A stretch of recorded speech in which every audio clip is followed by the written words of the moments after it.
माननीय उपसभापति महोदय,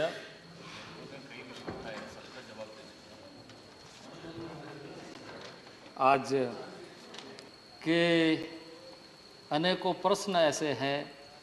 जो दोहराए नहीं जाते और अनेकों उत्तर भी ऐसे हैं जो बतलाए नहीं जाते कि दिल के लुटने का सबब पूछो ना सबके सामने,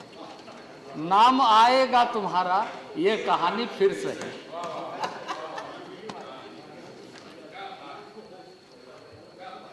हमको किसके गम ने मारा ये कहानी फिर से ही, किसने तोड़ा दिल हमारा ये कहानी फिर से। कुछ तो तेरे मौसम ही मुझे रास कम आए, कुछ तो तेरे मौसम ही मुझे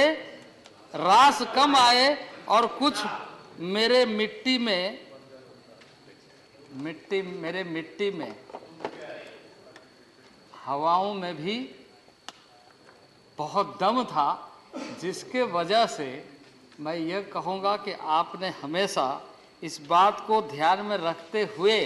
कि हमने इसको नज़रअंदाज तो किया है, लेकिन आज अंदाजे बयां में समर्थन भी किया।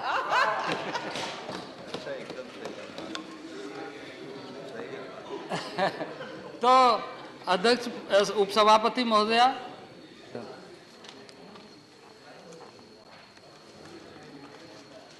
सरकार के माध्यम से उत्तर प्रदेश से संबंधित अनुसूचित जनजाति के सूची में सम्मिलित करने संबंधी विधेयक, जिस पर कल से चर्चा प्रारंभ हुई है, और इस चर्चा में माननीय सदस्य प्रमोद तिवारी से लेकर लगभग 26 से अधिक सांसदों ने अपने अपने सुझाव, अपनी चिंता और समस्याओं को उद्धृत किया है, सदन के सामने रखा है। मैं उन सारे सदस्यों का आभारी हूं जिन्होंने इस बिल के संबंध में अपने पक्ष रखे, अपनी बातों को रखा और सदन के सामने चर्चा करते हुए कई रचनात्मक सुझाव भी आए, तो वहीं कुछ विषय इस तरह के जो आलोचना की दृष्टि से भी, पर सदन इस बात के लिए है कि हम आलोचना करें, समालोचना करें, लेकिन निष्कर्ष पर पहुंचते हुए जिन लक्ष्यों को लेकर हम यह सुनिश्चित करना चाहते हैं कि यह सदन भारत के समस्त लोगों के लिए एक लोकतांत्रिक मंदिर का, लोकतांत्रिक प्रांगण का जो आशा है, वो आशा विश्वास में बना रहे।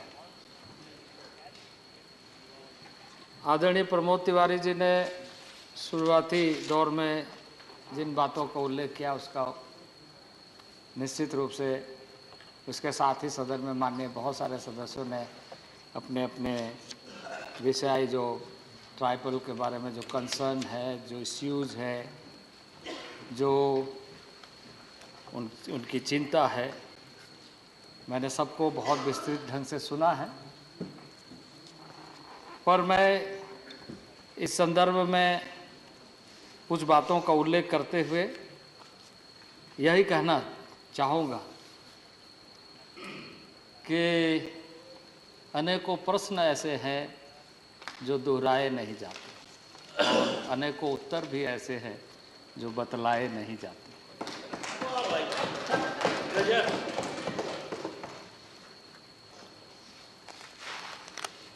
आपने बहुत सारे सवाल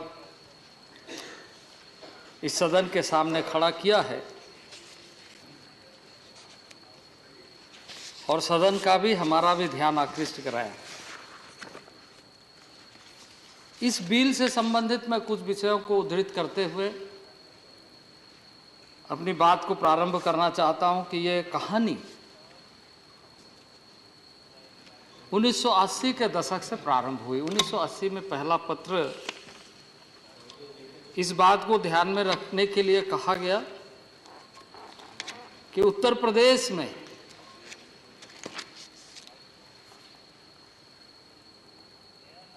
का एक इलाका, जिन इलाकों में जनजातीय समुदाय की बाहुलता है और जिसका इस बात को लेकर काफ़ी अध्ययन हुआ है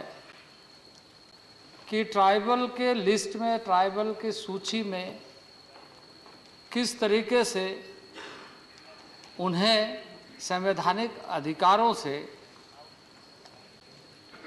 यह सुनिश्चित किया जाए कि जो मूल भावना संविधान की है उस मूल भावना के अनुरूप उस एक सुदूरवर्ती क्षेत्र में रहने वाले जनजाति समाज के लोगों को न्याय मिले। उपसभापति महोदय, 1980 में एक पत्र लिखा गया। माननीय प्रधानमंत्री इस समय नहीं है, स्वर्गीय मैडम गांधी थी। उनका पत्र का जो उत्तर आया उसको मैंने पढ़ा, मैंने देखा कि समय आने पर इस पर विचार किया जाए। अब विषय ये है कि उस समुदाय के बारे में ऐसे क्यों कही गई? क्या वो समय नहीं था कि जो संविधान की मूल भावना है उसके अनुरूप जो व्यवस्था है उसका लाभ उन तक पहुंचे और उन्हें सही तरीके से रिकॉग्निशन मिले? उपसभापति महोदय, और उस समय से लेकर अभी तक के जो कालक्रम है 2022 में आज हम जब चर्चा कर रहे हैं तो हमारे सामने एक बड़ा सवाल ये खड़ा हो रहा है कि किस तरीके से लोगों ने उन दिनों में सोचा है कि ऐसे मामलों का समाधान करने के लिए हमारी इच्छा शक्ति कितनी है। 1960s के आसपास में इस देश में एक समिति बनाई गई थी, खास करके जब यह सवाल देश के सामने उभर कर सामने आया कि जो जनजातीय समाज है, संवैधानिक प्रावधानों के आधार पर जिन बातों का उल्लेख किया गया है उससे कोसों दूर है और उससे अछूते रह गए। और उस कमेटी का नाम था लोकूर कमेटी। लोकूर कमेटी ने उस अनुशंसा के आधार पर मानक तय करते हुए यह सुनिश्चित किया कि हमें इन बातों का ध्यान रखना चाहिए जो मूल भावना संविधान की है और संविधान के माध्यम से न्याय मिलने की है। और उसमें ये बताया गया कि इन बातों का ध्यान रखते हुए पहला कि जो उनकी रूढ़िवादी परंपरा है, व्यवस्था है, उसको ध्यान में रखते हुए उसके अध्ययन के अनुसार यह सुनिश्चित किया जाए कि वह अनुसूचित जनजाति का सदस्य की पात्रता रखता है। आइसोलेशन लाइफ यानी ट्राइबल प्रकृतिवादी है, सुदूरवर्ती क्षेत्र में रहना पसंद करता है, पहाड़ों जंगलों के बीच में उनका जीवन बसता है और प्रकृति के साथ अनुराश्रय संबंध है। इसलिए इस बात का ध्यान रखा जाना चाहिए कि वैसे क्षेत्र में रहने वाले द्रुह चरित्र को, और इसलिए इस 5 क्राइटेरिया के आधार पर जहां आइसोलेशन को ध्यान में रखा गया, बैकवर्डनेस को ध्यान में रखा गया, प्रकृति के साथ जो उनका विश्वास है उस विश्वास को ध्यान में रखा गया और कहा गया कि इन मूल्यों के आधार पर मुझे कहते हुए यह बड़ा दुख हो रहा है कि लोकूर समिति के अनुशंसा का अनुपालन तत्कालीन सरकार ने नहीं किया, जिस वजह से आज ये समस्या हमारे सामने है। और हम इस समस्या का समाधान माननीय प्रधानमंत्री नरेंद्र भाई मोदी के नेतृत्व में अब करना प्रारंभ कर दिया है और पिछले सत्र में भी कई राज्यों के मामले को हमने इस सदन के सामने लाकर उसका समाधान किया और ये क्रमवार हम ऐसे समस्याओं का समाधान करने के लिए निरंतर प्रयत्न कर रहे हैं। अब 22/4/1981 में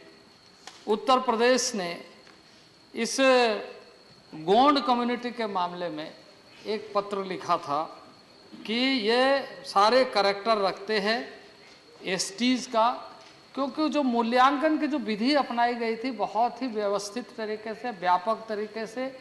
और प्रत्येक बिंदु को ध्यान में रखते हुए कि ट्राइबल जनजाति बाई करैक्टर है, उनके एक चारित्रिक गुण है, उनके एक जीवन पद्धति है, उनका एक अपने आप में जिसे कहा जाए कि उसके अपने तरीके से आय उपार्जन का साधन और प्रकृति के साथ जुड़ करके जिसे कहा जाए कि एक इकोलॉजिकल तरीके से रहने की जो व्यवस्था है वो बनी रहे। और इसलिए उन दिनों में 1981 में एससी समुदाय में जो सम्मिलित थे उनको कहा गया कि ये एसटी, क्योंकि इसके कैरेक्टर ये हैं, क्योंकि गोंड अन्य राज्यों में उन दिनों में भी ट्राइबल के सूची में थे। तो ये 1981 में प्रारंभ हुई, लेकिन 1981 से लगातार ये फाइल के आवागमन में बना रहा। कभी फाइल आती थी, कभी फाइल जाती थी, क्योंकि वैसे समुदाय के लोग हमेशा अपनी बातों को रखने के लिए सक्षम नहीं हो पाते कि उत्तर प्रदेश से आकर के यहाँ भारत सरकार में या संसद में अपनी बातों को रखे। उनकी आवाज़ दब गई। 1993 में पहली बार आरजीआई ने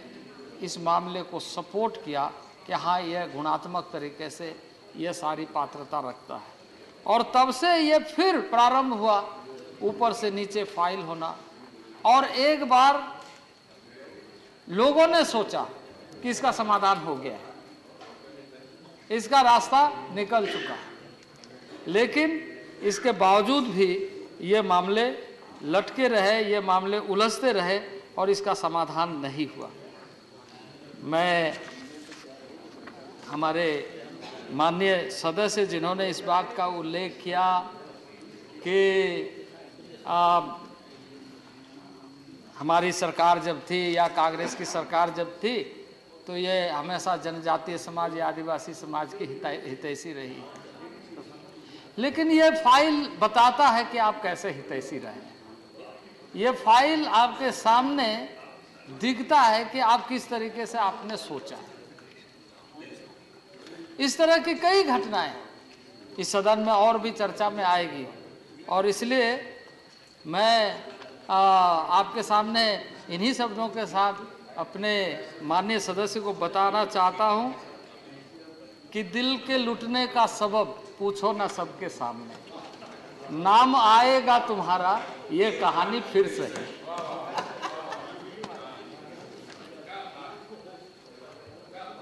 हमको किसके गम ने मारा ये कहानी फिर से ही, किसने तोड़ा दिल हमारा ये कहानी फिर से। तो लंबे अरसे तक शासन करने के बाद जनजातीय समाज के ऐसे मुद्दे ज्वलंत बने हुए, यह हमारे लिए बहुत बड़ा सवाल है। और जब हम इसका समाधान कर रहे हैं, मुझे इस बात की प्रसन्नता है कि सदन में अधिकतर सदस्य, माननीय सदस्यों ने इसका समर्थन किया, उसके प्रति हम आभारी हैं। लेकिन आदिवासियों के लिए इतना भारी रहे, ये भी हमारे लिए दुर्भाग्य है।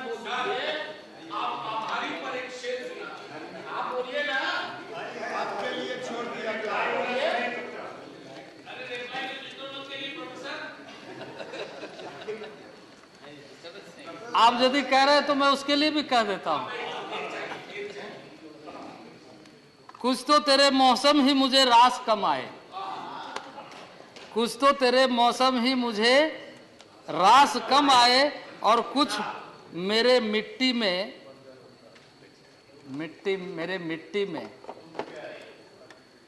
हवाओं में भी बहुत दम था, जिसके वजह से मैं ये कहूँगा कि आपने हमेशा इस बात को ध्यान में रखते हुए कि हमने इसको नज़रअंदाज तो किया है, लेकिन आज अंदाजे बयां में समर्थन भी किया।